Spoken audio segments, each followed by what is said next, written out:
Find the values of x.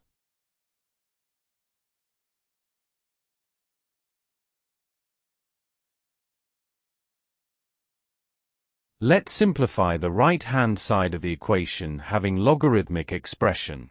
It implies that log 27 times the square root of 3 to base 9 equals log of the product of 3 to power of 3 and 3 to power of half, which equals to log 3 to the power of the sum of 3 and half, all in base 9.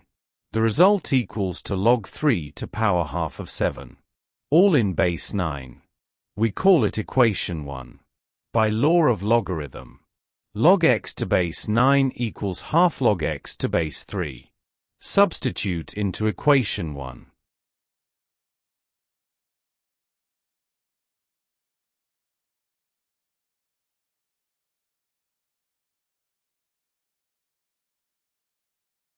Log 27 times the square root of 3, all in base 9 equals log of 3 to the power of half of 7, which equals to half of log 3 to the power of half of 7, all in base 3.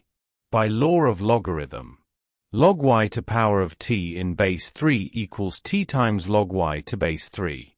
It follows that log 27 times the square root of 3, all in base 9 equals half of log 3 to power of half of 7 to base 3.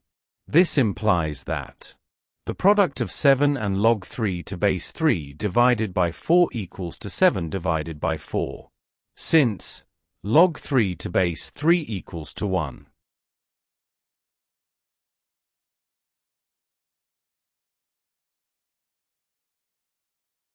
Hence, the product of 16 and log 27 times the square root of 3, all in base 9 divided by 7 equals to 16 times 7, all divided by 7 times 4, which equals to 4.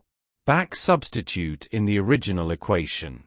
It implies that the sum of the square of x and x plus 2 equals 4. Arrange terms in one side of the equation and factorize the equation.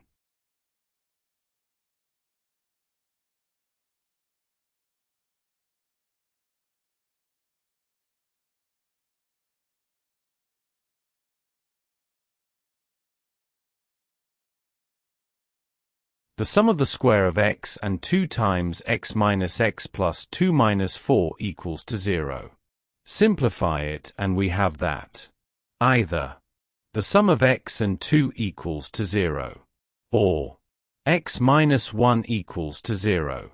Therefore, x equals to negative 2 or x equals to 1.